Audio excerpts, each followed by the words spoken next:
I'm going to start. Thank you.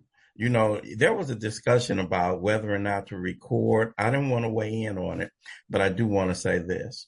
I was at a retreat not that long ago, and what happened at that retreat for me almost felt like the retreat where Chuck C did in Laguna, which turned into a new pair of glasses. It was mind blowing, and it wasn't recorded. So the thing about if you don't record, you never know if you wanted to. Now, Leslie and I might not say anything anybody wants to hear. So what? It's recorded. We'll be embarrassed for the rest of the time, but so what? But we may say something that somebody might want to hear again, and then you'll have it. So it's always better to have it than to not. I didn't want to weigh in on that, Raquel, but thank you for recording. Step one, admitted that I'm powerless over alcohol and my life had become, and the whole step one experience. Where was God in that, Miss Strange? Oh, yeah. Thank you for asking.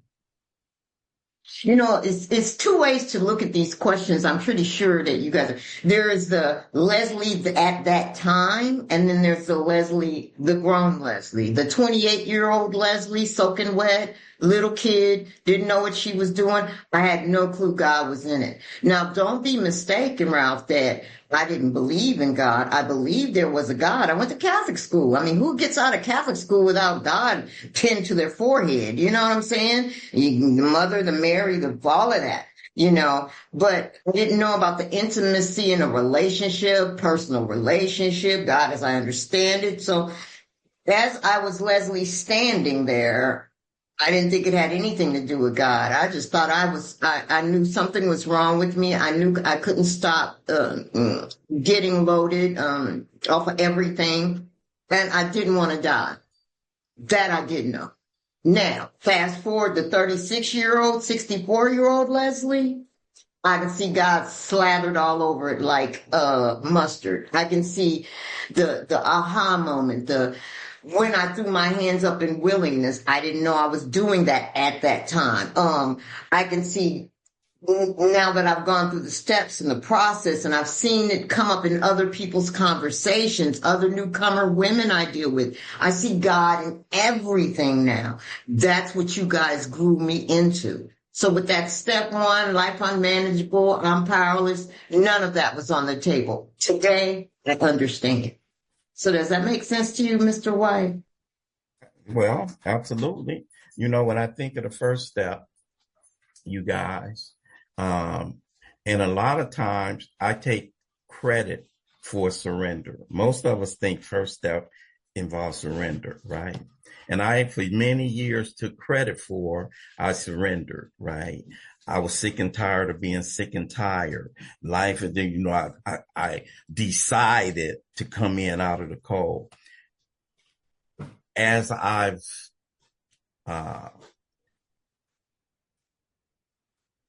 looked back, which is how, life presents anyway. My sponsor, Bob B. out of St. Paul, Minnesota, always talks about life is lived forward, but it's understood backwards.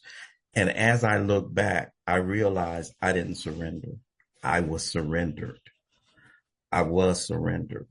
And I was surrendered by drugs and alcohol. What's God got to do with that? Everything. In our chapter, we agnostics, when it talks about God is everything or he is nothing, I think he was in that. I think he was in that. Without that experience, we don't have this experience. Without that experience, I don't get to meet you guys. I don't even think I'm any of what I am today. And so the first step, particularly, so that was the event of the night of October 11th, 1986. But that wasn't the entirety of the first step. Conceding to my innermost self. And this conceding to my innermost self, I also think that is not of me. Sometimes I like to think that I'm responsible. I'm a smart guy. I'm a diligent guy. I'm responsible. You know how that shows up? When I think I have the power of anything is in my sponsorship. When I look at you and think to myself, what's wrong with you? How come you can't get it? How come you ain't doing it? This business of me surrendering and staying surrendered, that's another piece of the first step. Saying surrender, that's a God thing. I will take credit, but I'm going to submit to you guys, I'm built a certain way. For some people, it's more difficult than others. But once, I think I'm built to grow toward the light. You know what I mean? As I started thinking about that, I started thinking this living the way I was living, walking the street, that God came up, was in that too. So even in that whole deal, that first step, come this whole idea of surrender, admitting defeat. Aren't you grateful that God put enough of even if it's just a little bit of a moral compass, enough to say, okay, I give. Enough of something was in me that I didn't put in me, that cried when I missed them birthdays, that thought about what the hell happened and what are you doing? And so when you get to that point, then it puts you right on the doorstep of that second step. Was that hard for you? This coming to believe. Was it difficult? What were the difficulties, if there were any difficulties? Is some of that still alive right now? The second step, this coming to believe deal? Right. No, I really want to I pinned you to my screen so that I can make this like a conversation. You guys are going to be sneaking in on how we talk on the phone, because about 3 minutes ago, I would have said, but wait a minute. And I'd have jumped in. Let's be real. I'm going to act like we're just having a straight conversation. He and I, this is how we talk when nobody else is around. Before I answer that question, because I'm making a note here, you mentioned something about you were surrendered. You didn't have anything to do with the surrender part. But how about this perspective? Because I was thinking about that. I said, was I surrendered? And I took what you said and I said, I know you're going on the two, but I got to stop for a minute. Isn't this a cooperation in our surrendering? So you said you wasn't surrendered. I don't know what that nugget, what that little piece of magic was that made me say, I need some help. I call that mystical, magical phenomenon. I don't know. I'll ask God what to call that little atom piece. But I believe alcohol and drugs accelerated my surrender. But there had to have been, when that window cracked, and you talk about it all the time, when that window, that gap of grace for me to step through, that's something that I have to be willing to do. I know what grace is today, and grace is unmerited favor. I can't earn grace or anything, but what I can do, adding on to that, what I'm able to do is turn my back on grace. God's gracing me, say, hey, we got AA over here. Hey, we got recovery over here. Hey, we got this over here. And I could be just so obstinate or whatever position I'm in spiritually, mentally, and physical, and I can turn and go the opposite direction. Why? Because God planted in us, just like our heart, our lungs, everything. He planted free will, the right of will. And so I may take that. So I think for me that there's a certain level of cooperation and wantonness and desperation that's saying what looks like a bright light, a flare, going toward the flare. I'm stuck on the North Pole. I see a flare. There must be people that way. I'm headed that way. I choose to see the flare. I choose to say, no, that ain't the way. Let me go over this dark direction. So I don't know about this. I was surrendered. I think if you could expound on that, then I'll answer your second question. Because sometimes I have to cooperate.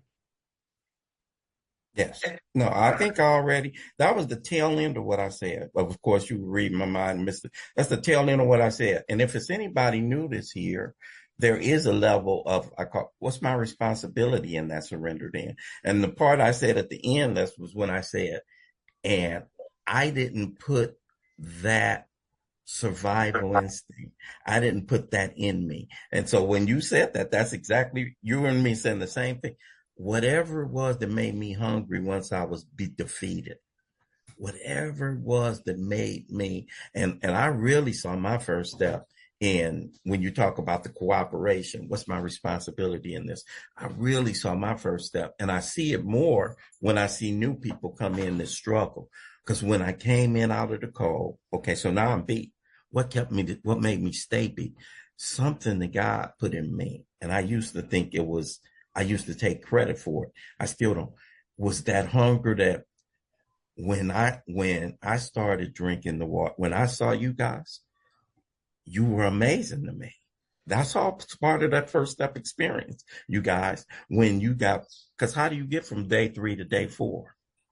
You're not sponsor step, none of that.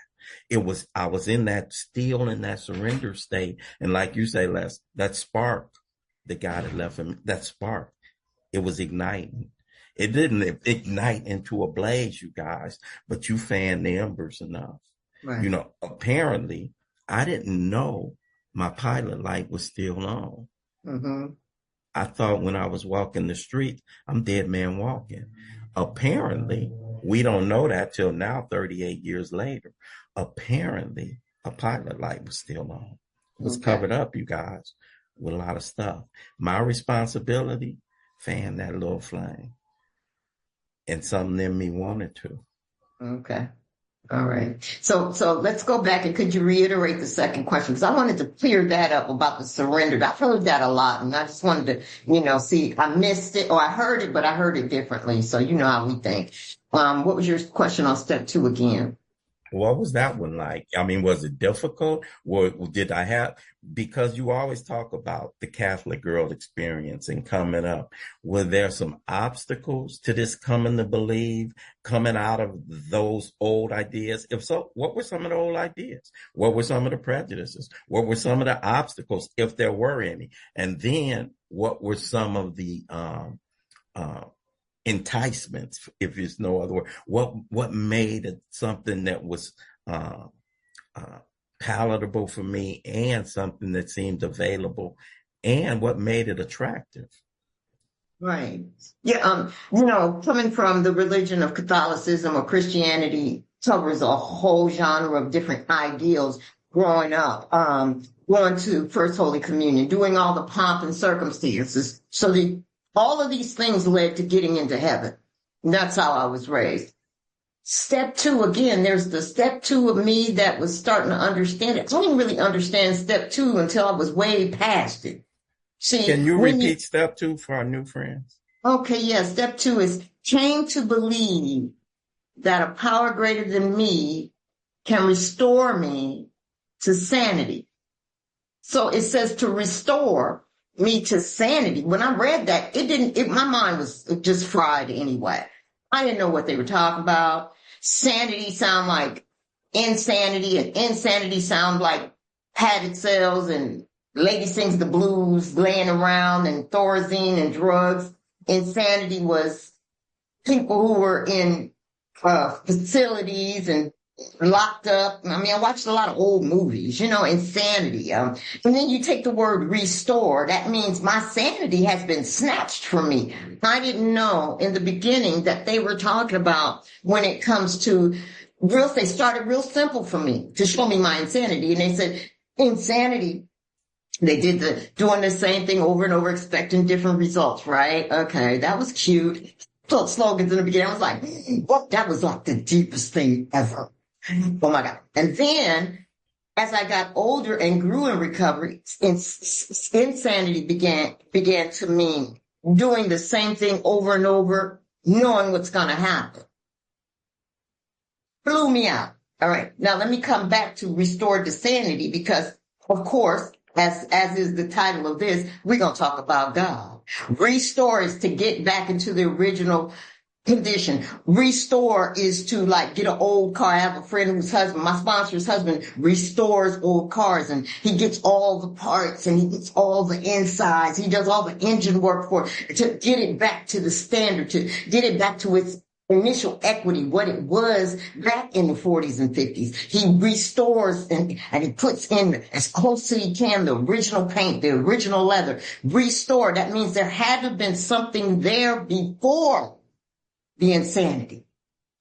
There was something already, there was a blueprint that God or the spirit, everything is God, y'all. I know some of y'all are like tight in the butt when we say God or whatever. Don't matter. There was something that created that. So you're talking about praying to believe that can be restored. So then you have to go back and think, Leslie, what was your beliefs in the beginning? Which is what you asked, Ralph. And I said, okay, well, in Catholic school, if you sin, and you keep doing it, you're going to die and go to purgatory. First, they had that halfway spot. That was tore up in itself. Who puts a kid 6, 7, 8 years old in purgatory? My head said I'm going to be in the in-between. I'm going to be like 2001, The Space Odyssey, floating out. Y'all remember that? Anybody remember that movie? Hello, Hal. You know, if you don't, read up on it. But, you know, I'm going to be floating in this abyss. And then I've got to wait for the people on to pray me out of purgatory. It said, ain't nobody going to remember me when I die. They got to pray me out of purgatory, and then God will take me to heaven. Then I had that Old Testament God. Oh, you want to show your behind? You want to have sex with everything? I'm going to turn y'all into Sodom and Gomorrah. Bam! You going to look back? Salt. There your ass go. Red Sea, I'm killing everybody. Oh, Noah, I'm flooding everything. So that God terrified me. He was like a damn horror movie guy. And I could never quite get them. Then he had these 10 commandments. What did he do with Moses? Moses made one mistake and tapped his cane twice. And God told him to tap it once. Yeah, this is a mini Bible study. Sue me, shoot me. Y'all heard the stories. If you're Jewish, you know it. You the Torah, all of that. And he tapped it twice, and God said, you will never see the land of milk and honey. What's his homie? What he gonna do to a little black girl in Los Angeles, California? He gonna tear that ass up. He gonna get me good. That first spy, this God. God was in the form of my mother. God was in the form of all the men that left my mother. God was in the form of everything that did something wrong to me. So you told me that I had a God. You want me to trust that flaky ass? If I had a friend like the God of my understanding back in the day, we wouldn't be friends. I'm deleting you from Facebook, God. I damn sure ain't talking and praying and meditating to you because you shaky. You petty, you shaky, and you a sissy. Yeah, I said it. I said it. You know what? Okay, ask God. Yeah. Now, come on now. I do right, but that's the truth. Little kid. Then you're going to tell me go into this little coat closet. I'm almost done. Go into a coat closet, pull back the dark curtains, looking at all the statues, looking at me, Jesus up on the cross, looking down at me like I see your ass. You know, you want me to go in there to the little Irish priest who's been drinking all the sacrificial wine. He red as the bottom of a pair of red bottom shoes, so you know he toasted, looking like W.C. Fields about the nose. He drunk as hell. And then he goes into the middle and he does this bless me, and you tell him stuff, and then he tell you go say some Hail Marys and Our Fathers. So I'm thinking I'm fixed. Then I turn right around and steal from the store, coming home from school again. You want me to do all of this to get to heaven? No, no wonder I was crazy. Then the priest had the nerve to play with all the little prepubescent girls' breasts. I'm a survivor of that too. And you want me to believe it? So I needed to be restored to somebody had some splaining to do, Lucy, because I didn't understand the God thing. I had no clue about step 2. So I skipped over that and just did 3 and 4, and we'll talk about that later. Because step 2 was baffling to me. What about you, Ralph? Well, right about now, I'm just ready to go. I'm getting ready to go to another room because I don't want lightning to come and deflect off of you and come over here to me. Because, whoo, it's somebody new in here to say, I thought we was coming to talk about God. I didn't mean we thought we was coming to talk about God. Okay. Yeah. And it's amazing, you know, the way I grew up is you definitely, there's a commandment, take the Lord thy God's name in vain, which of course we just had the best evidence of somebody who didn't believe in that one.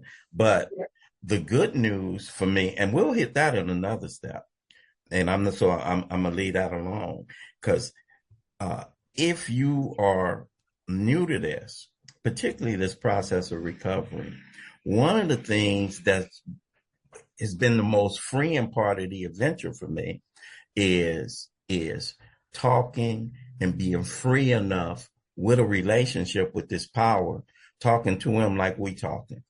And you get an example of Leslie right here. I hope y'all stick around so we get through all 12, because you're going to find out that that girl is way more spiritual than the square guy. The crazy girl is more, what? Yeah, yeah. But I grew up, the second step for me, I grew up Baptist church. So our chapter that's really concerned with this second step is We Agnostics. I like to call that chapter, I like to subtitle that chapter, Overcoming Objections, because in that chapter, it talked about, because I did sales for a time, and in doing sales, I see you, Deidre, and in doing sales, we would have workshops on how to overcome objections. You know, what if they say this? This is what you do. What if they say, I ain't got the capacity for faith? Wait a minute, sir. Let's look at that. What if they say, wait a minute, if only my granddaddy believed in God, but I can't believe like granddaddy do. Wait a minute, sir. We got something to respond to that. You ain't got to believe like your granddaddy believed. So we overcome an objection. But anyway, grew up Southern Baptist, Heart of Watts, Tabernacle of Faith Baptist Church in the 60s, growing up, preacher in the pulpit. I've been okay, let me just call it like a smart ass little kid all my life. I'm one of them that I would take outside right now, because I'm 8 and I think I know more than people that's grown. I'll do that in recovery too. First get introduced to the book. I start learning the information, because I think learning is the key. And I think the knowledge is power. That's an incomplete sentence, and I think that. And so I get into the book. A bit of sidebar right now, you guys. And I get into the book, and I'm a year and a half sober, and I'm on fire, and I go up to a meeting in my home group, and there's an old timer there that ain't read the book as diligently as me, but he's been living these principles way longer and better than me. And he say the wrong thing or misquote a word or don't say the page number right, and I'm checking. He up here killing newcomers.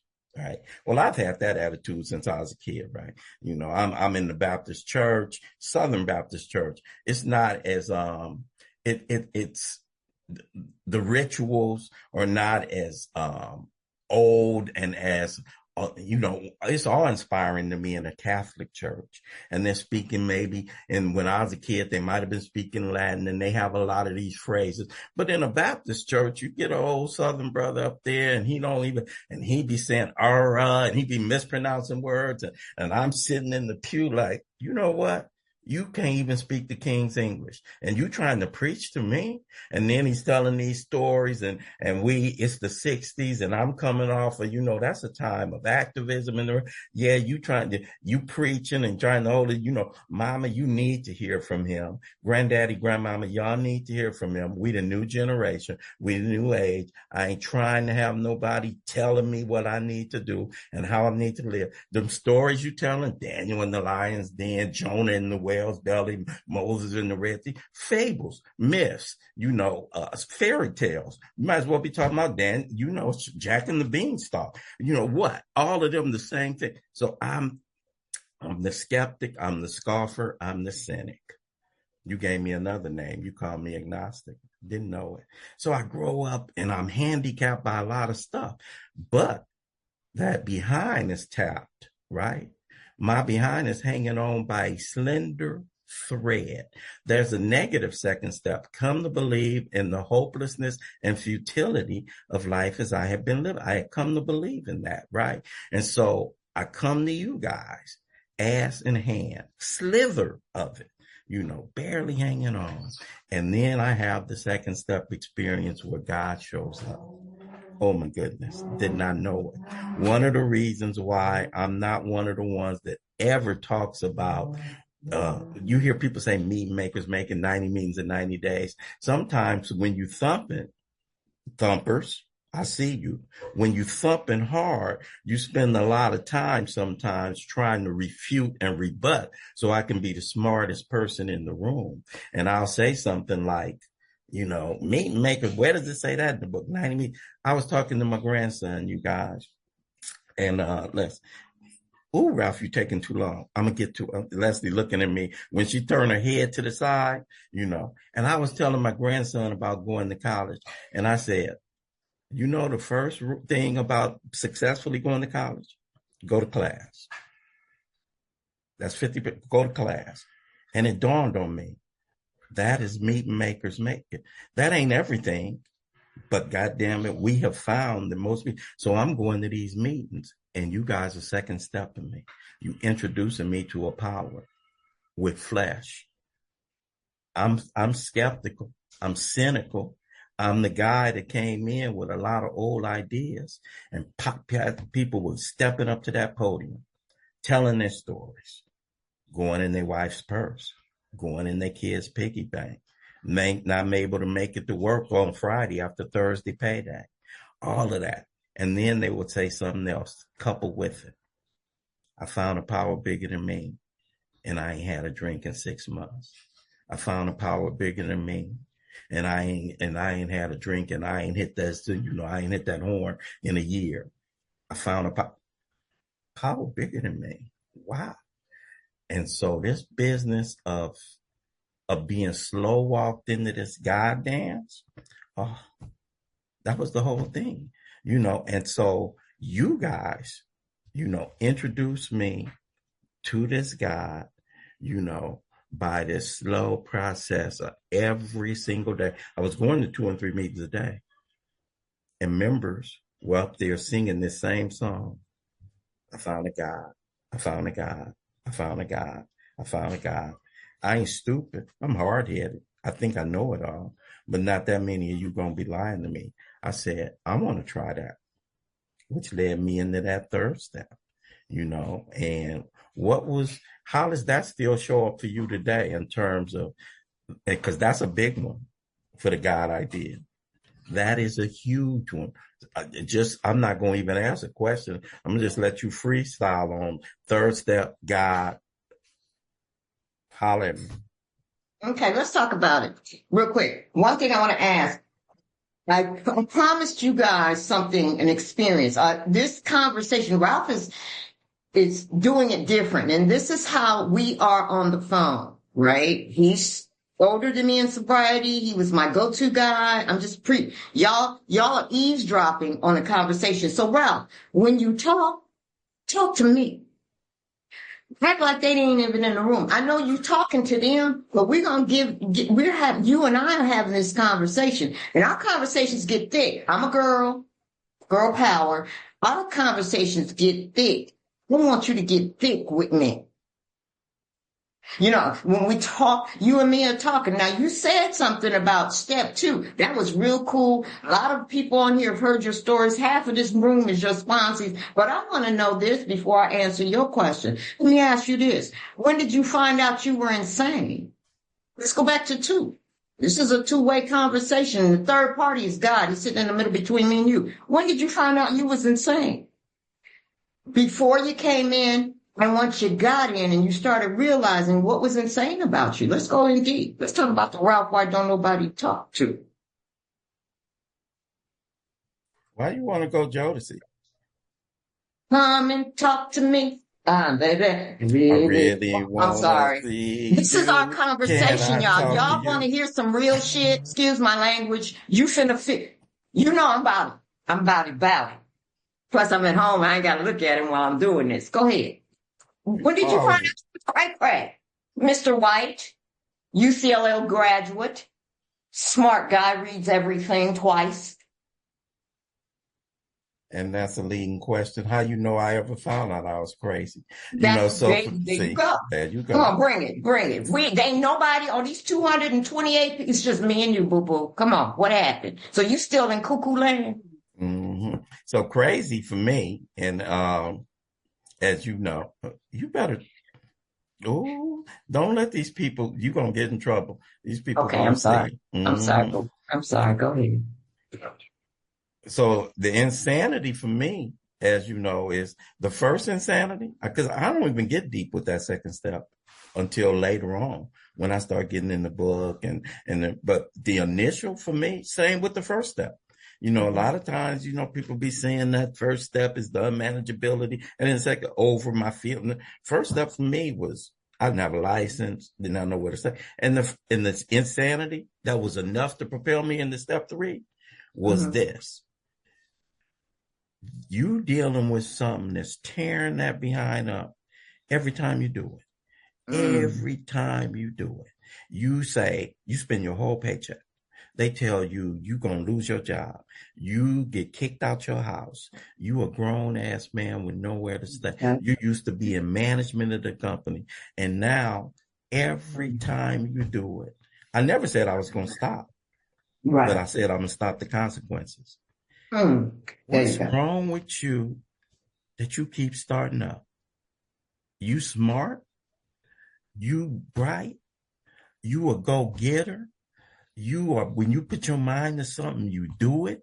Mm-hmm. The hell, what the hell are you doing up in here again? That to me was the initial parallel with the sound reason in the way it's say in the book. But Mm-hmm. that started me. That was the initial insanity. The insanity around, because I couldn't see the other stuff later on, which we gonna call bondage of self, which we getting Mm-hmm. ready to get into when we talk Mm-hmm. about this third step in a minute. Right. I couldn't really see that.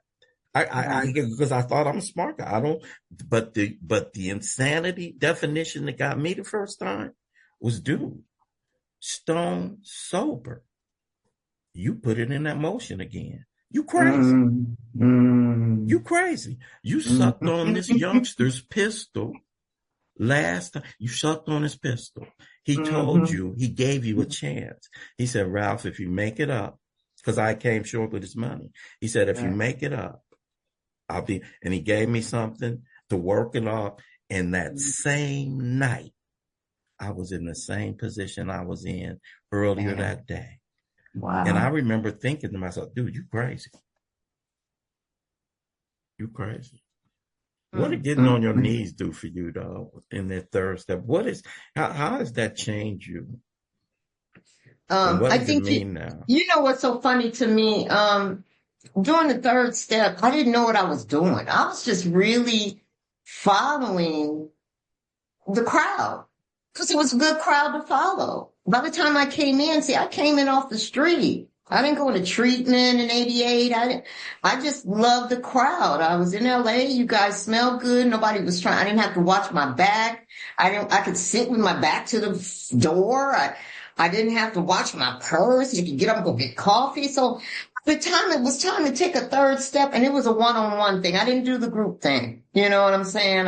My first inventory was with a lady named Gail. She just celebrated 39 years, and she's still around. She's best friends to my current sponsor, and we did that third step prayer, and that was like the first action, responsible action feeling thing that I had done other than stand up, state my name and my disease. My first year, believe it or not, don't nobody laugh. But Ralph, my first year, I didn't say nothing. I was quiet my first year because something in me, there's that phenomenon again, that mystical, magical thing. I knew BS and stupid sounding. I didn't want to sound, for lack of other words, stupid. And whatever, when you're new and you get people who are new next to you and they're always up at the podium and they saying stuff, and I didn't know what was right or wrong, but I was going, no, that don't sound right. That's the God part, and then so I said, I'm just going to be quiet because I don't even know. This was a foreign language. So when I did my third step with Gail, I knew I was saying something really important. I didn't have the third step prayer memorized because it was, first of all, I hated the third step prayer, because I just told you about Catholic school. So it's like, oh God, it's too many thithers and these I though henceforth brethrens in that. I didn't know what it meant. I was in a book study at the present time with Greg L. Bless his soul, Greg Little. He's gone on. He ran a book study at my house. But something about that third step, and when you get up, I don't know, it's going down is one thing. It's embarrassing. It's embarrassing. I'm getting on my knees. Now I'll get on my knees for some other stuff, Ralph. Shut up. Don't judge me. But I would not get on my knees when it talked about praying. And it's just me and this other person, and they like getting on it. Praying in front of people was embarrassing, period. So to do that, and when I got up, I don't know what I just said, but something was real serious about that. Wasn't nobody clapping in the meeting. You did your third step. Wasn't no, horns and stuff like that. You just said the third step prayer. But the other piece was, it was exciting because I knew I was getting ready. I was headed somewhere. One other thing, Ralph, remember when we first got sober, did you have that same competitive thing? What step you on? You got all your crew and what step you on? What step you on? So the motivation was my sobriety friends in the same era of me. Don't let somebody be on their first column of the fourth step and you just now hitting your knees. So now I'm like, ooh, them other folks, I'm getting ready to catch up. Sounds elementary, sounds immature, but it was so motivating to have other people around you a couple steps ahead. And it's like, she ain't no smarter than me. He ain't no brighter than me. Let me catch up. So that third step prayer gave me a sense of accomplishment. It gave me a sense of I'm really going to do something big in my life. I didn't know what was going to happen, but I know something was getting ready to happen. It was electric. And that's the spiritual part of this you can't explain. Just experience it. Go ahead, Ralph. So I want to stay on this third step a minute. And because the third step we talked about at the beginning, but this third step stays alive. What's some evidence? Give me some incidences that show. Let me first do what we've done for the other steps. Third step, made a decision to turn my will, which is my thinking, and my life, which is my actions, over to the care of God as I understand Him. Give me some evidence. What have been some things that you have done lately? Has that been shaken? Have you seen for yourself? Because when you start practicing this for a minute, it's not words. It's alive in your experience. Standing on the third step. When have there been some times that have been evident to you, and you might have even stepped back yourself and said, "Damn, I really do believe in this thing."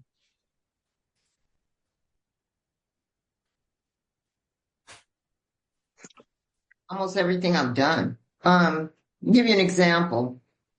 I bought this house in 2007. I can give you so many examples. It's ridiculous, but turning my thinking and my actions over to the care of God so I don't have to care about my concerns is what I'm saying. See, I didn't break that down until I was this years old almost, thinking and action over to the care of God so I can care about other stuff. So that goes along with the either God is everything or He is nothing. And for me, I'm that shaky alcoholic. If stuff don't come fast enough, or I hear a no, or I don't see no action making it so, I become terrified and afraid.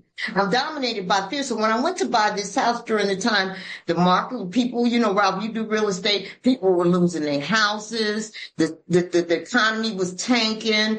Nobody had, you could buy a house. Those who had a house were in these jacked up loans. 2007, it was a hot mess. And here I am. I got here by way of being with a guy, and that didn't work out. Now I've got 2 boys, but I want to buy a house. I needed to buy a house because I had capital gains tax from selling my house in Los Angeles.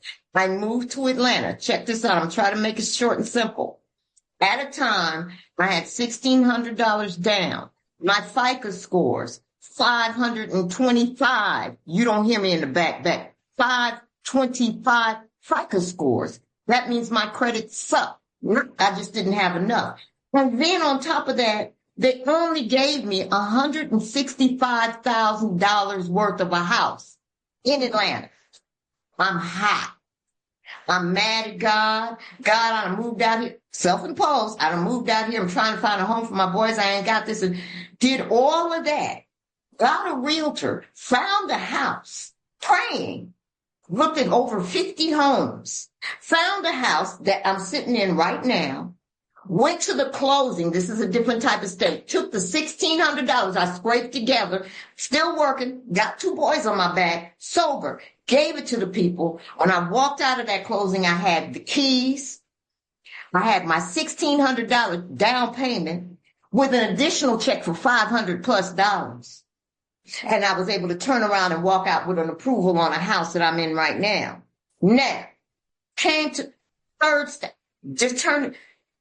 Because in between all of that, I'm laying in the bed and I said, God, whatever it is you have it to be, thy will, not mine, be done. But I added to that prayer, you guys, thy will, not mine, be done. And if it turns out to be your will and I don't really like it, let me accept what comes down.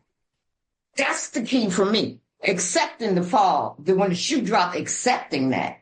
I can say that, noble, thy will, not mine, be done. But when it comes down to it happening, give you another example. Came home this weekend, been gone for over a month, broke as all get up.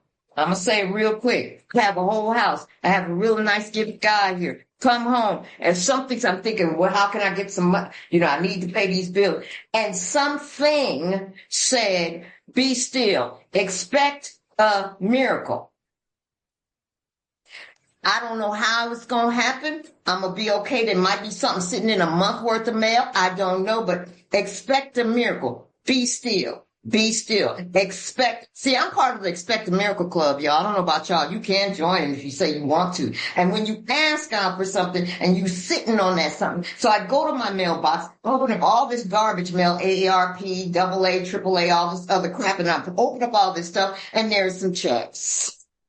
No, I didn't say check. I said checks. Expect a miracle. Because if I sit down and stop piddling around and I give it to God and leave it there, and I don't keep praying an ancient Greek chant, that's when third step becomes real. God, let me go handle what I need to handle, like working on my inventory, working on my prayer meditation. I turn my thinking and action over to your care so I can work on stuff that I need to care about, like my character, like my defects and my fears and my shortcomings. Like trying to be a decent person to Ralph because he's a good guy. That's the stuff I need to be caring about. The rest I give to you. So that's what I do on third step. That's why it proves to me whether it comes out my way or not. It always comes out the way it's supposed to be. And guess what? I survived through it all. What about you, Ralph? We just had a situation we just got through talking about. So sometime I think I need to stop going out of town because we were out of town. This is the second time.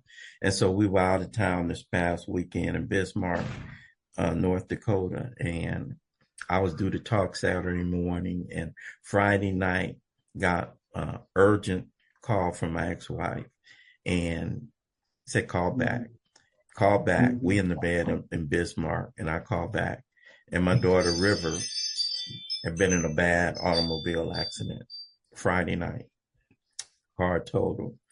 And so I go, but River, she's banged up, but she here, she all right.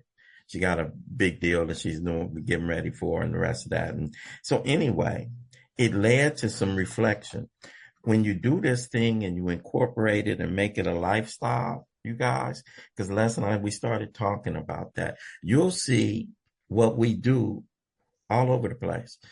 I'm going to refer again because I'm looking at some of y'all, and I get so encouraged and inspired when I see some of you. And what I've learned is when I read the book, I think that I know what I'm reading. I'm going to share something with you. Me and Leslie talk about it all the time. Sometime I'm reading and it's going on my hard drive, but it doesn't get activated till the situation comes up. And I say, oh, I thought I knew what God is everything or he is nothing meant. And I didn't know. I knew what I had read, and I knew how I would tell you guys what it meant, but I didn't know what it meant. It wasn't time for me to know what it meant on that level. I knew what it meant on the level I was supposed to know what it meant on. And so this third step, as you know, I do a different thing with my third step because I like it to be personal for me, because to me, it's the most pivotal thing we do. It is, it's what I stand on because it reveals what I'm here for. I thought I was here for just not drinking and just not using, but I'm here. There's a piece in our third step that says, relieve me of the, it's too much me between me and you.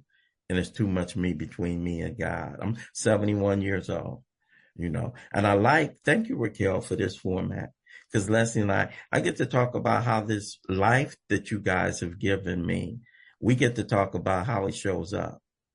Not in I'm going to give you a lesson kind of way. I'm 71. I've been doing this 38 years. I've had some bumps and I've had some bruises. River, this is the second time I got a call like that.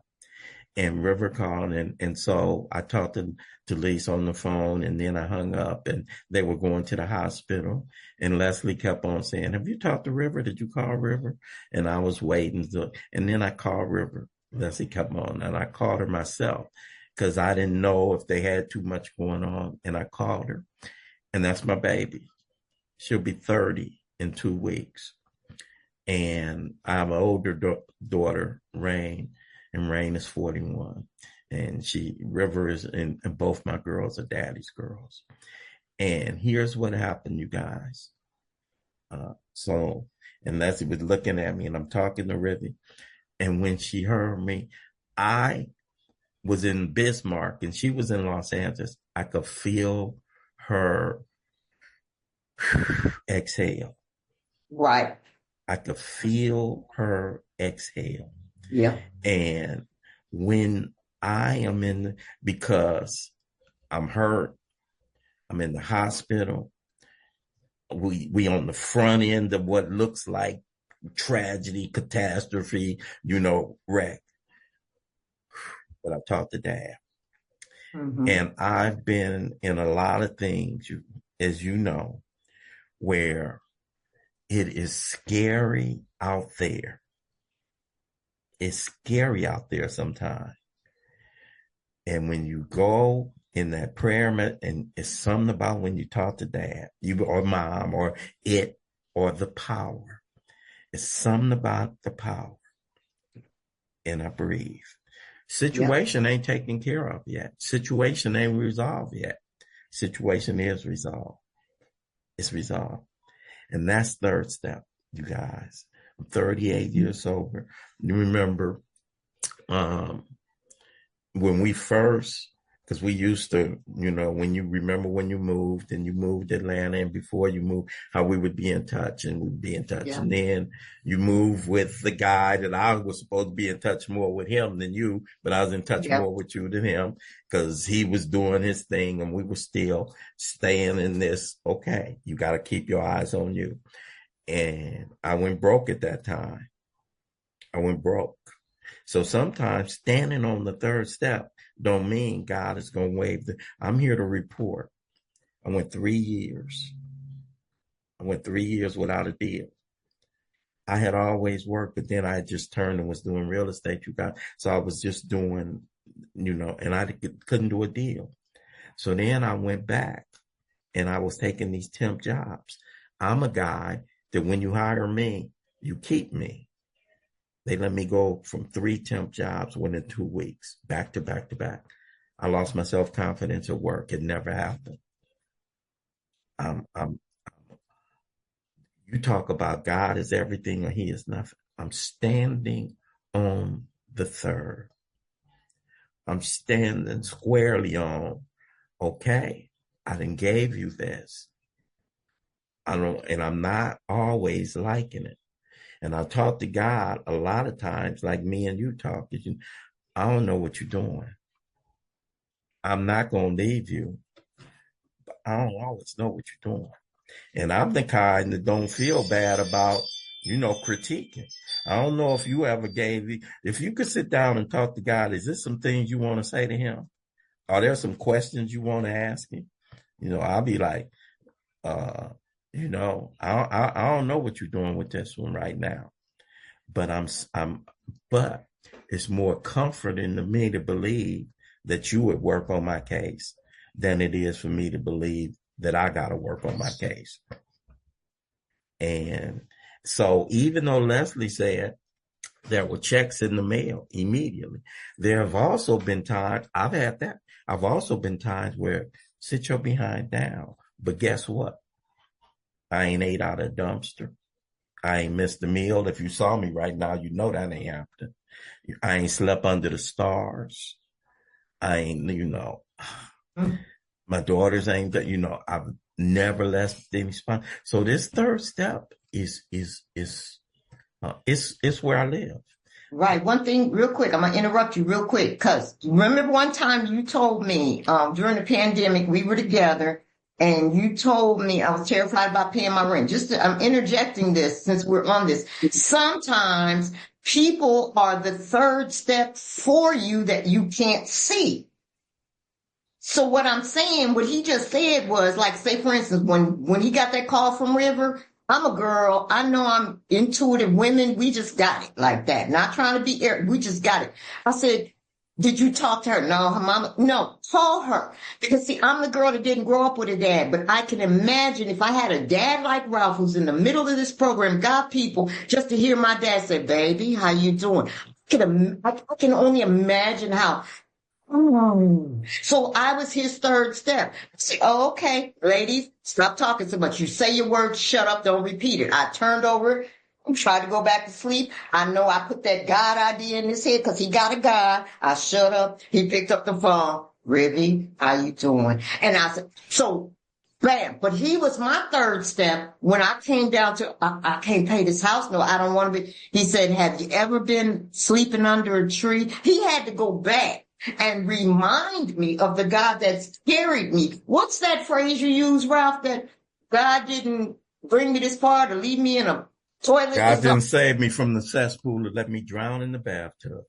Bam, there it is. See how we roll, y'all. Bam, he's a bad boy. So that's a third step. Because sometimes I have to call Ralph. I have to call my sponsor. I have to call somebody to remind me that God has been doing the same thing he's been doing. God been guiding all this time. Why all of a sudden you think God just done wrote you off?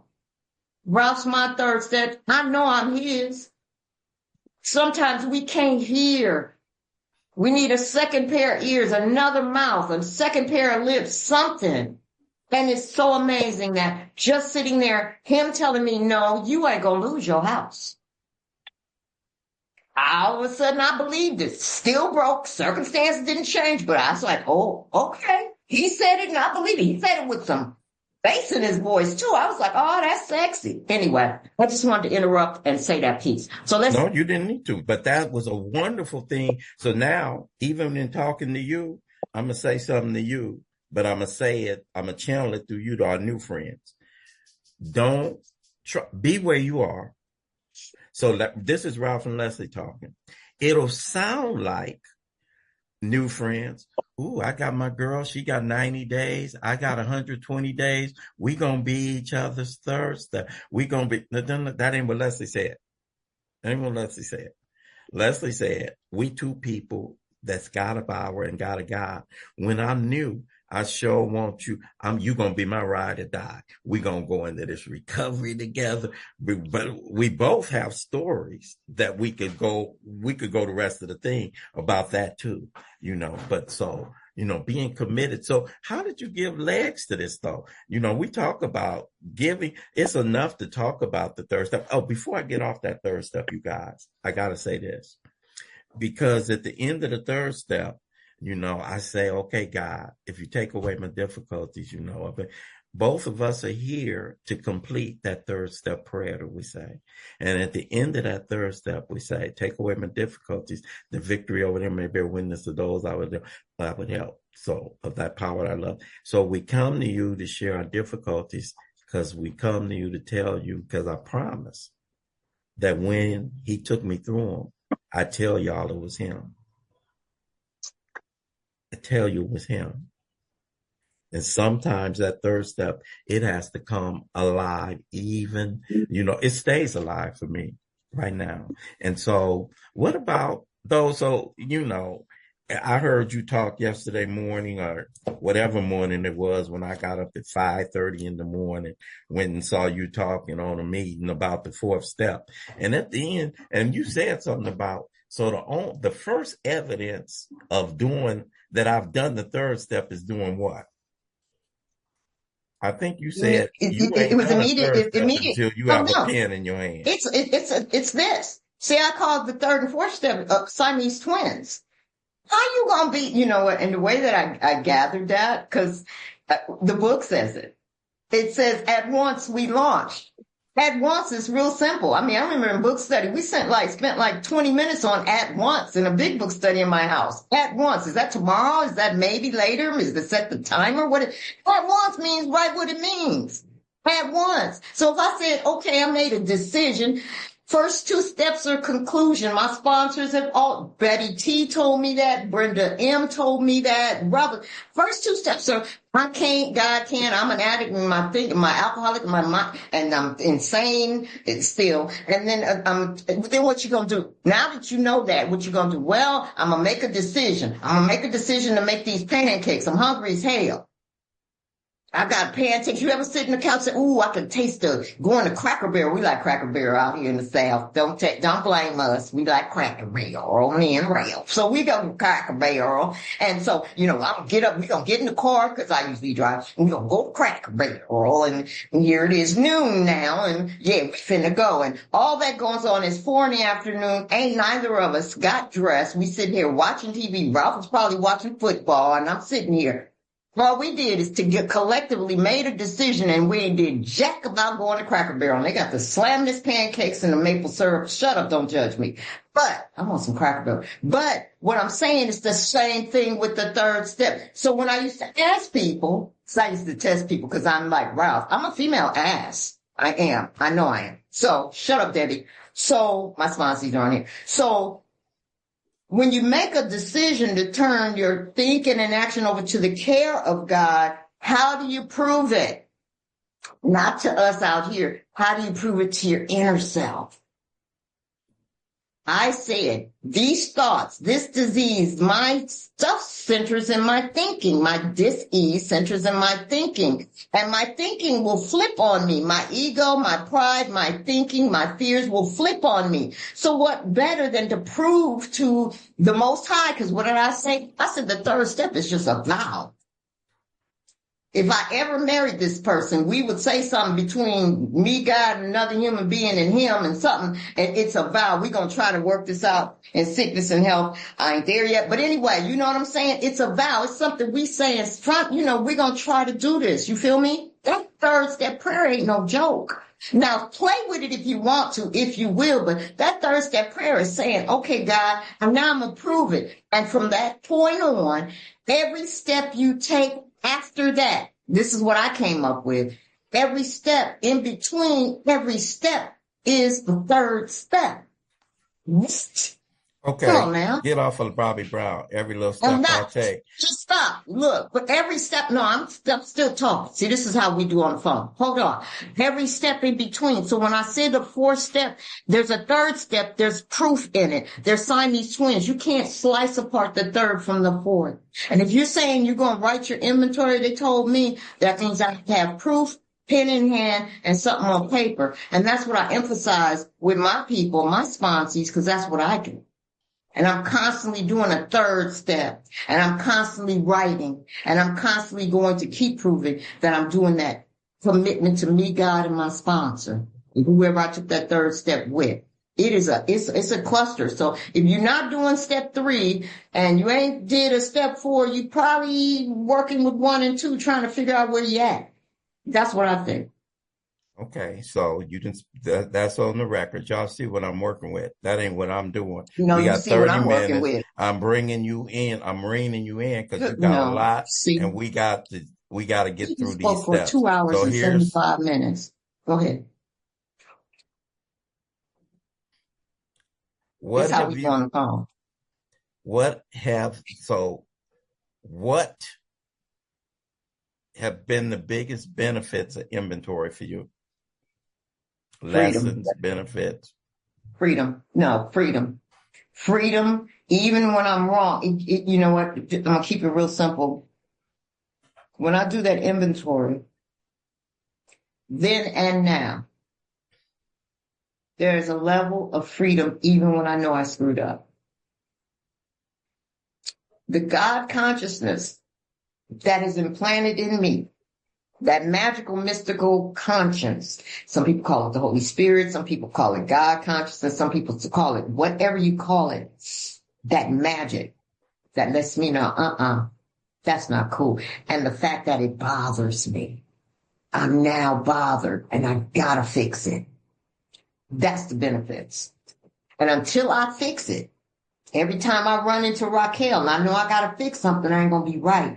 That's the benefits of being able to admit, yeah, that was not cool.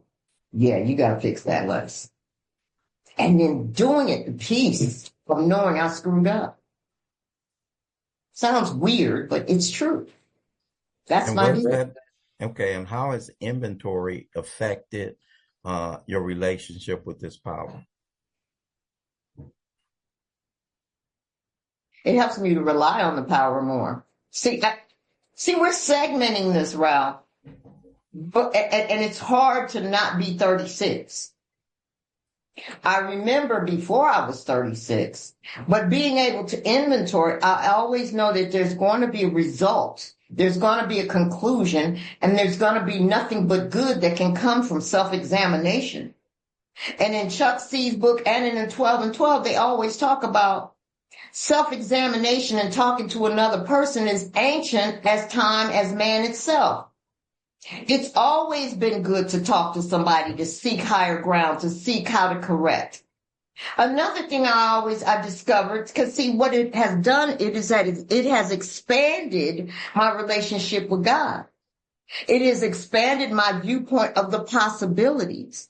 Now, Ralph, you know, you and I think different.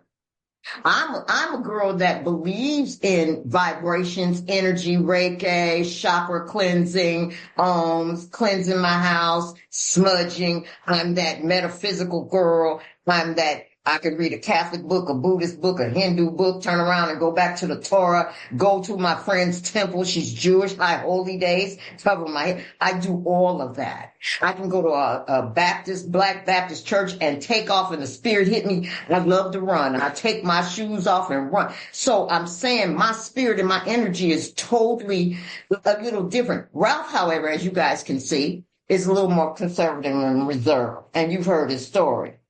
His mama be back in the bedroom, hallelujah, and shouting. I'll be in the kitchen with the door closed right outside the kitchen talking about, yeah. So my energy is different than his, but that don't mean he don't have a God. So when I'm talking to people and I'm dealing with people, I've come to understand my relationship with God has to be, the example of my relationship with God has to be how I treat you. Has to. How can I say I'm all about God and all these different genres of religion and spirituality and not understand that your anger is fear and not understand that your anger may be jealousy or one of your defects and not understand that you may not like me? I had learned something real quick and I'll be done. One of his close friends, I said, I don't like this person. I'm one of them girls. I feel like I'm psychic sometimes. Something about you I don't feel. I ain't feeling this person. I know I ain't the only one. I ain't feeling her. I ain't feeling him. He said just as quiet. He said, well, if you want to keep not liking somebody, don't ever get to know him. And he walked off. I said, this son of a bitch. Yes, I said it. We ain't on the AA thing, so I could. And that stuck with me. And I went to the person. I said, you know what? I don't know nothing about you. Can we start knowing each other? And this lady said, yeah. And now every time we see each other, we hug. How is it affected? Taking an inventory with you sometime without paper, somebody being that conscious contact with God when you disconnected, saying little stuff to you. And then you got to sit there and go, damn, I got to go up to somebody and get to know them. Shut up, Leslie, with your prejudging ass prejudice. And that's what happens. My relationship with God, it just, you guys make me be right with God and God makes me be right with y'all. Okay, So Daddy, you go ahead. already are very transparent anyway. So what is the fifth step? Let's keep journeying. So either listen in the fifth, and that's you that said it's segmented. It don't have to be segmented. You do what you want. Nobody said it's segmented. So when you want to go outside and integrate it. Because we've been doing this, and when Leslie said segmented for new friends, and I'm always going to be conscious some of y'all are older, Yeah. it'll feel like that at first. But when you've been doing this way of life for a long time, the numbers will fall off and you'll start finding out that this is not a discrete series of actions, but it's an integrated, and pretty soon you don't know where you are. So we walking Hmm. through it that way because it's an easy way to form a reference. But talk about how this self-disclosing, listening to somebody else, doing a fifth step, how is that also either enriched, changed, grown, expanded this whole idea and relationship with God? Well, you asking me a lot of questions, but you sure ain't sharing. I know you holding back. I know you. I know how you think. Anyway, um, God, it's enriched my relationship with God because I see me. When you're first doing this, you're being led into a whole new experience, a whole new world. That's a song on a Disney. You're being led through this. But then all of a sudden the roles change and then you get to lead people. I call it, we're all just here walking each other home. We're walking each other home. But we're taking the easiest pre-planned road that's already, I don't have to reinvent the wheel. I just walk home with Tina. And Tina grabs Marissa. Marissa grabs Debbie. And we're just walking each other home, man.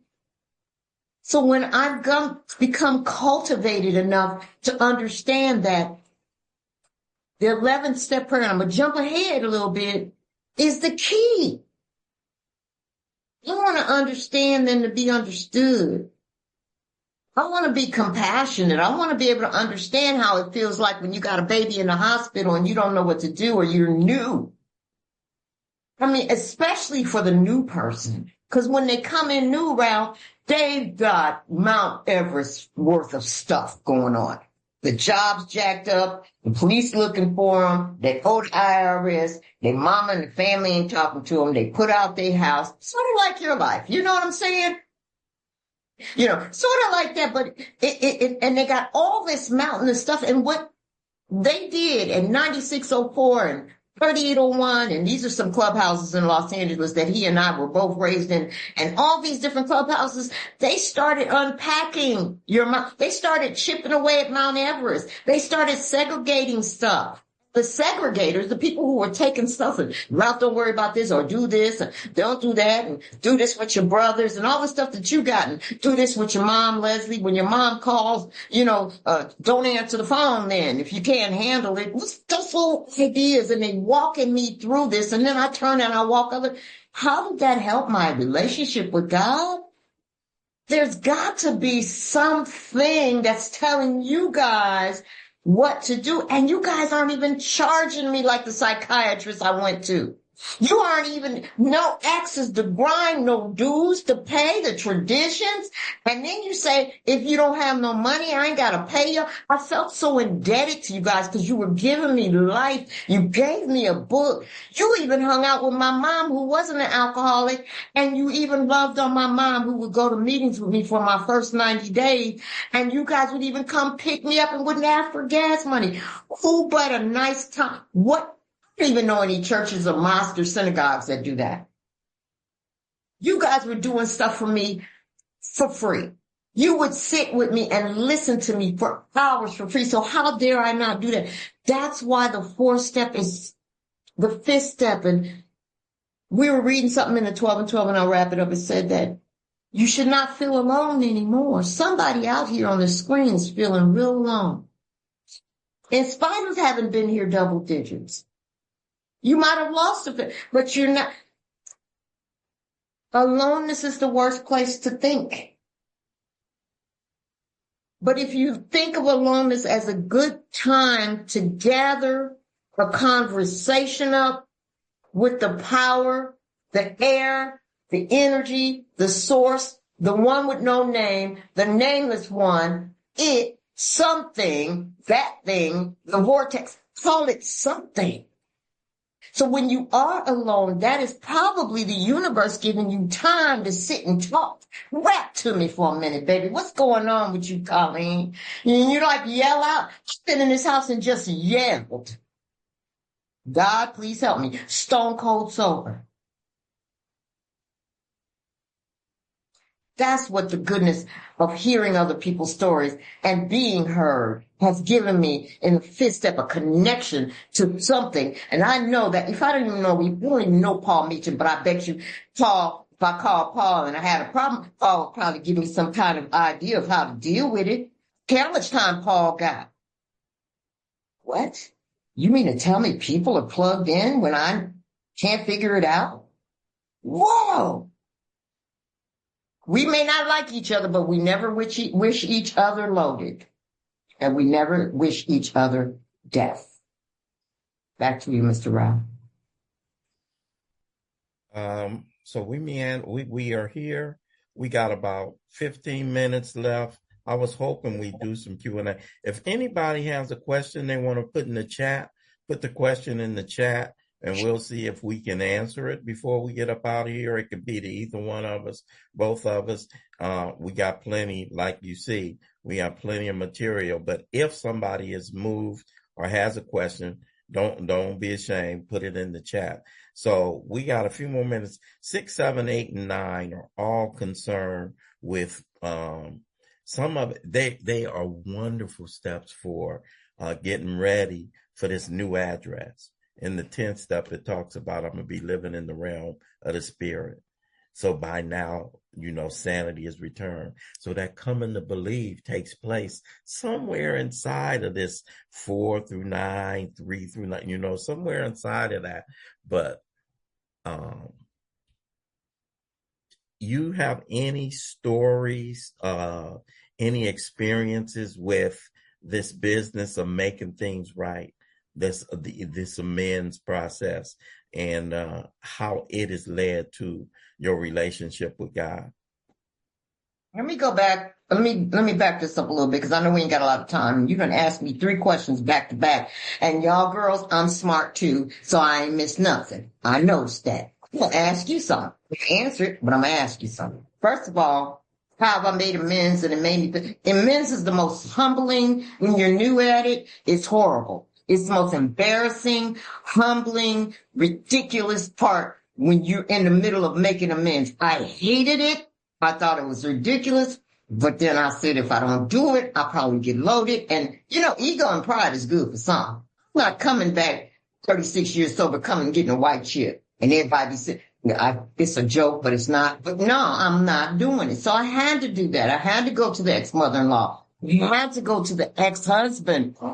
It's the worst. You mean that guy I hated? I wanted his leg to fall off.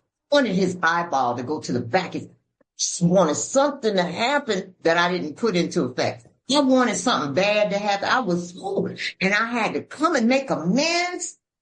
And this is the cold part about making amends, Alicia. I have to make amends, and he ain't even, and he's in the program. Didn't you call your sponsor, Andrew K, why I gotta be first? How come you didn't come and make amends to me, husband, Andrew K? This is ridiculous. And why I always got to be the one to make amends? These are the things that I pondered. I know I'm not the only one. That's why I'm bringing it up. If you feel like that, I'm here to tell you there's a bunch of people on here who felt the same way. I'm tired of making amends to this short bus special needs man that I married. You know what I'm saying? I said it. If you're insulted, put me in column 1. Karen did not laugh in Ottawa. Maybe she's cold. But anyway, there she goes. Okay. So I was just hot and that I had to do it. And I think that besides step 1, and there's some other ones, but step 9, when I'm physically in the step 9, is one of the steps that I can rehearse with my sponsor. We can talk about how I'm going to make amends, but that's one of the steps is me and trusting God. It's me. I'm going up in there. But my sponsor can't walk into my ex-mother-in-law's house with me holding my hand and explain to her what I'm finna do. Well, she could, but she can't. There's another level. That's a big man trust level to go up and Who? And then have to be quiet and let them say what they want to say. Oh my God, I want to punch her in her face because I got come back. And it's like, if I don't say nothing else but your mama, I want to do something. How can she sit here and talk to me like that? Oh, I want to punch her in the face. But how about this, Mr. White? It's me and you on the phone right now. And let's get these other 100 and some people that now we down.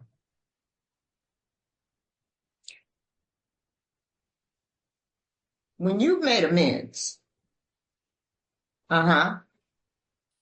When I'm you've looking made in the amends. chat. I saw the chat, but look, stay with me because see, he'll leave the building and he'll be looking dead at me like men do. You know, he just talk and I'll be talking and he just done went and watched the fourth down with the Cowboys or some shit. I don't Rams or somebody. Okay, stay with me, baby.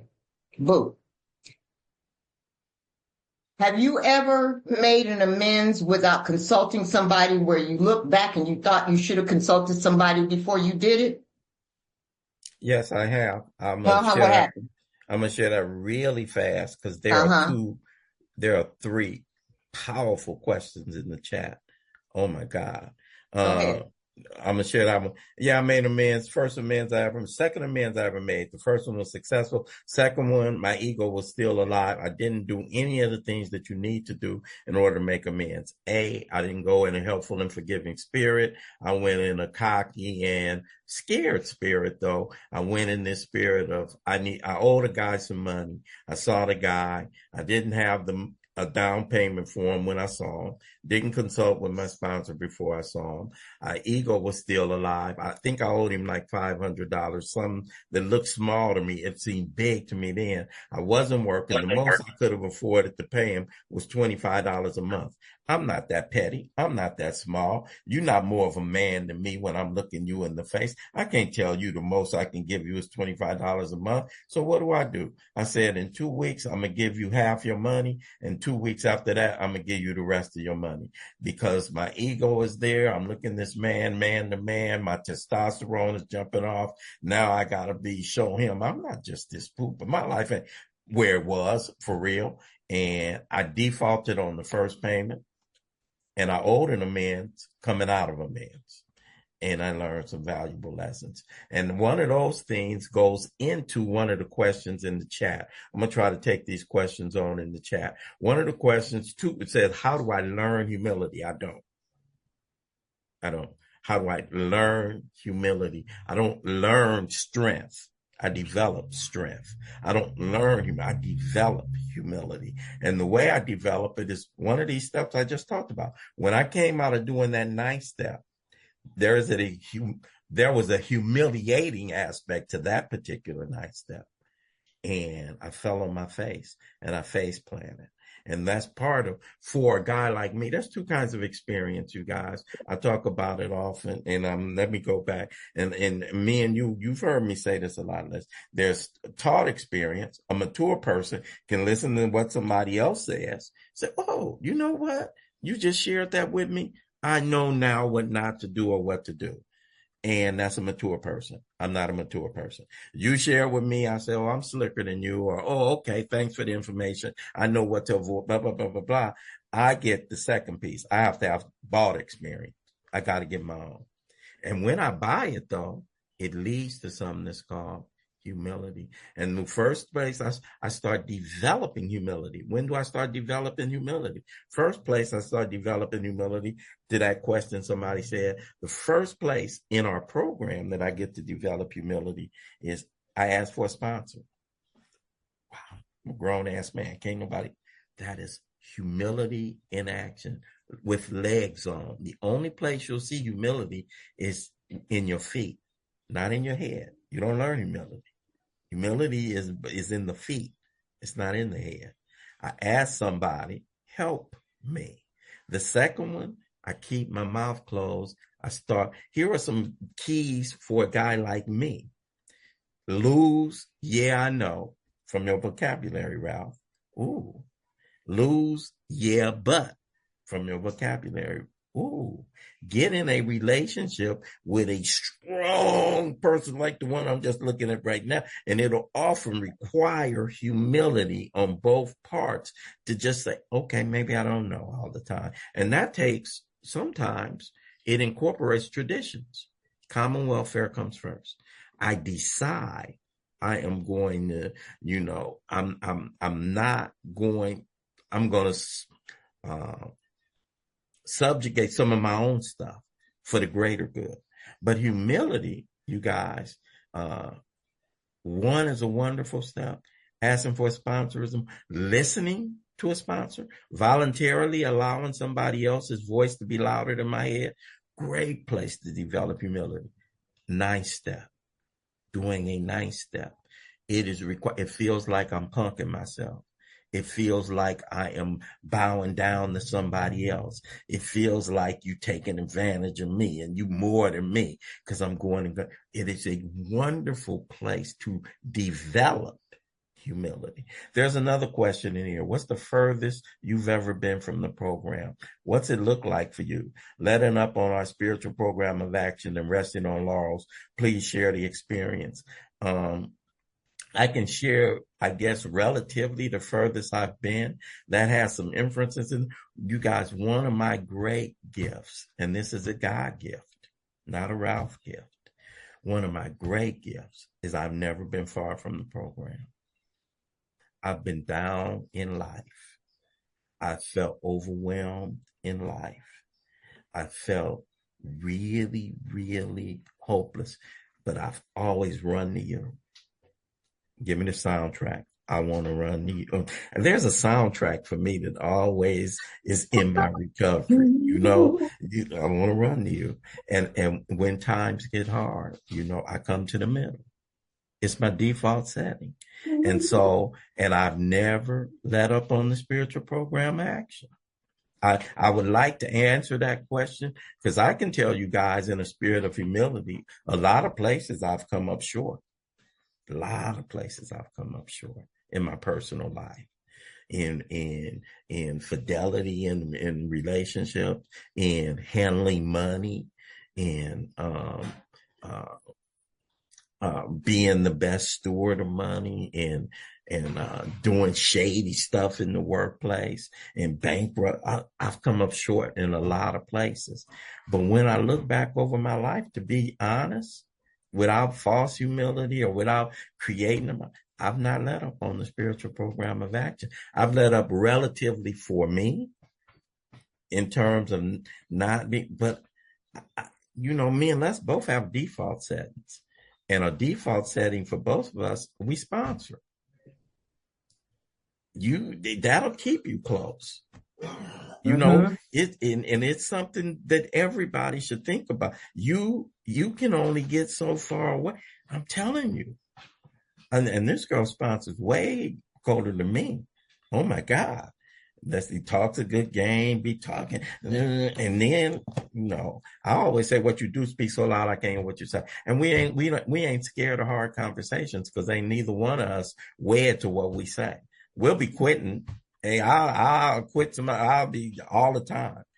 I was just talking to Les about a sponsor the other day. I don't think I need to be talk to him, and my heart does what it does. I just want to say something. I'm going to interject. Y'all don't know, but Ralph is just what you see. Plus, I'm silly. I'm singing. I've even tried to twerk. He'd be sitting there looking at me like, really, reading his big book or his Nook or something. He just, what you see. And I always ask God, and I'm being real, real transparent. What am I doing with this guy? We are nothing alike. So a lot of my friends, a lot of y'all on here saying, I am the silliest. I have been silly. He just look at me. He's like the man guy that just looks at me and just shakes his head. And I do some wild stuff. See, I'm vocal. I'm all theatrical. I'm all extra. I'm just so extra. Sorry, y'all that don't know me. This is me. Most of the time, I'm silly. I think everything's funny. But the one thing about him, I'm going to say from my perspective, he's hard-lined in certain areas. Certain shit, he's hardwired. His defiance is so strong sometimes. But because of the God part that's in him, the softening of it, he'll go back and think about it, talk all that stuff inside. He don't do like me. I talk it out loud. She kissed my, and I ain't, and they can't, I ain't doing this, and I turn around and do it. I'm just a wimp. I talk ash crap and I don't follow through. But he'll be quiet with, and then he'll turn around and gracefully turn and do what he's supposed to do. I just want to ask you, how do you keep it together? Because she gave us a few more minutes. How do you keep it together when all of your shit looks like it's going left? You have this calm. We're going to get like that. I probably will never make it. You have this calm. What has the steps done to make you trust up in the God that you come to understand today? How do you stay cool in the midst of insanity like me? I'm your insanity. So I'll be driving sometimes, and I'll say something like this because this is real. And God, okay, God, this is some bill, and I say, what if there ain't no God? What if you lying to yourself? I ain't seen it except when I see you guys. What if you lying to yourself? And guess what comes back to me? Well, if there ain't one, you in trouble. It's more comforting to me to believe that there is one and there ain't. And then the line, and we agnostics, comes alive. God is everything or he is nothing. What was our choice to be? I said, oh, not believe. I choose God. They can't nobody argue. I ain't got to get no arguments. I don't have to get no debates. And then because I choose God and I'm old, I'm 71. I'm 71. And I got 100% survival rate trusting this power. And believe it or not, Leslie says that to me. And one of the great, great examples and motivators for me to stay locked in. Look at this one right here. And that's the thing. I'm gonna go off script for just a hot minute. Raquel, I'm looking at you, Alicia. I looked at Elizabeth. I'm looking at you, Navon. I'm looking at you, Teresa. I'm looking at you, CJ. I saw you, Hunter. I look at you guys, and I know without a shadow of a doubt, there is a power at work. Why are you tripping? And I swear to God, you guys, I know I'm in a sweet spot. I invite everybody to enter the sweet spot right now. Not as people have a tendency to say it's going to be okay. It's okay. Not it's going to be. It's all right right now. We good right now. We sitting in a sweet, sweet spot. Everybody in here going to be old at some point. Some people are old now, got some physical challenges, got some stuff going on. But I invite you right now. And when you decide that decision, right? People say, well, life is this. How can you say, because I chose to, God damn it. I'm 71 and I choose to. And you can't shake me off that. And there's stuff going on, and if it's going to be stuff going on, it's going to go on with me and you, with a God sitting up in there. Me and you with God sitting up in there.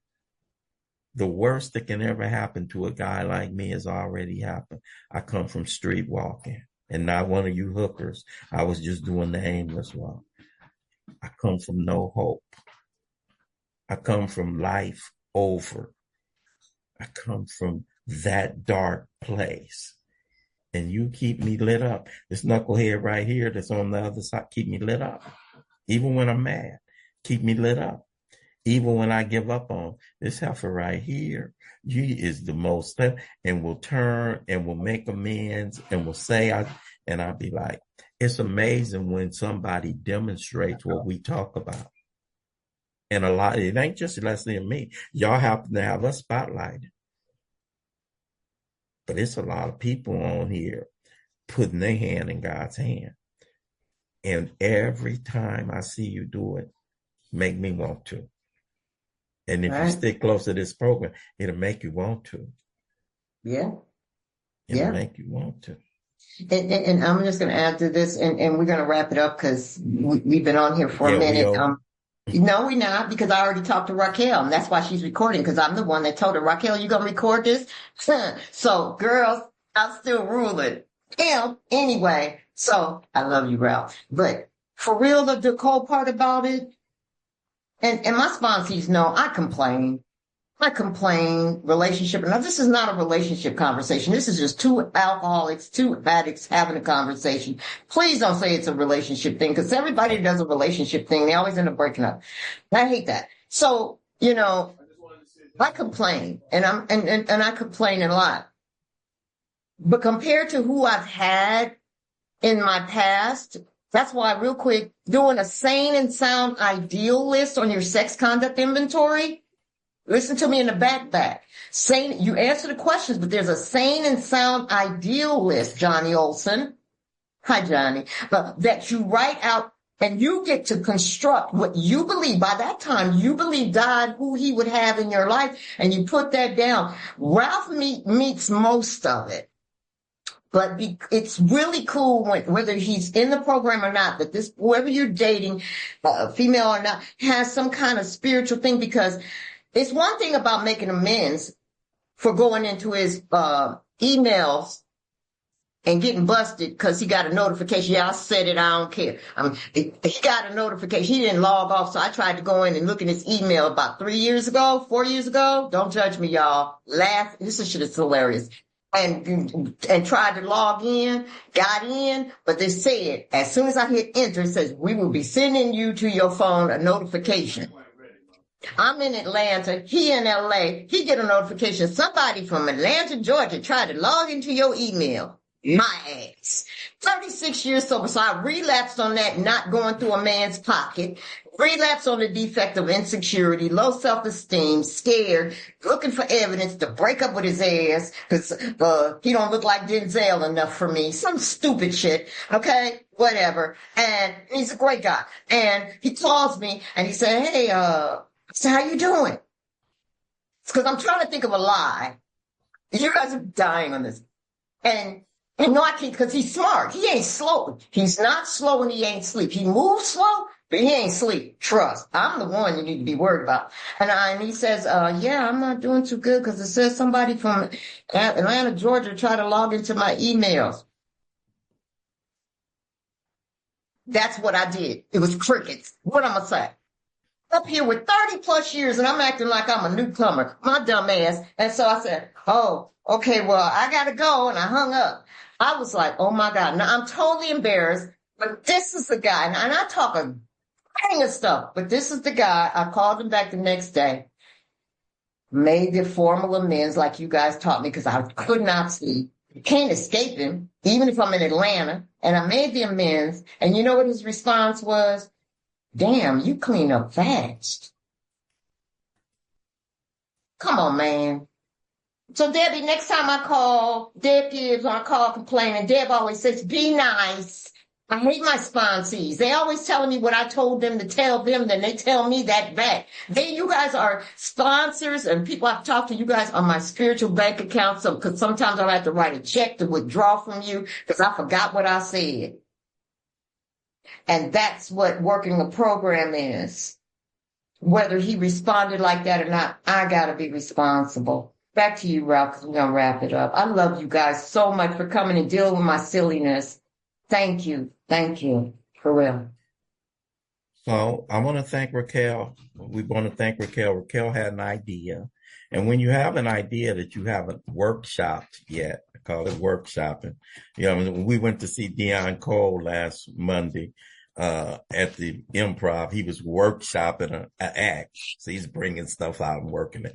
So when you haven't workshopped it yet, haven't tried it out, and Raquel was nervous. I don't know. I have an idea. I have a theme, and she and I talked, and so I want to thank you for trusting us with your idea, being the first people to come out here. And I don't know, it was a long time to set the rule for all of you guys to go speak, and is the mind can only absorb what the behind can endure. So I know we've kept you guys a while, and I hope you know that there's been a nugget or two in there, but it has been our great privilege, not just pleasure, privilege. You know, we don't take it lightly that people come out, and a lot of you guys, you know, you let us know we appreciate it. You know, I ain't one of the ones that falsely, them people. No, we feel love, you know, and we want to thank you. And thank you for coming out and supporting Raquel's vision. And Raquel, thank you for trusting. And I'm going to give it to you so you can close it out. Thank you, dear. I hope it met your expectation.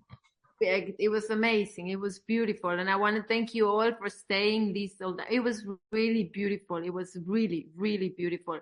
I really want to thank you both and I want to thank everybody for being here. As we go along, God willing, I will get a hold of the chat and co-hosting and whatnot, and I'll make sure I'll make this available to all of you via email or via Ralph. So I just made a little closing statement. How much we loved it, didn't we? I loved it. That's so much fun. It was beautiful. Really, thank you, both of you. In closing, as stated in page 47 in our big book, when therefore we speak to you of God, we mean your own conception of God.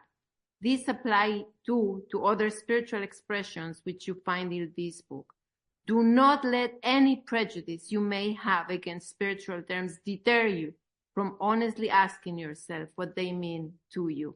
Thank you for joining us, guys. And unmute and thank our speakers because they were awesome. Thank you. Thank you, Leslie. Thank you, Ralph. Great job. Thank you, thank you. Okay. We love you, love. Thank you. Ralph, Leslie.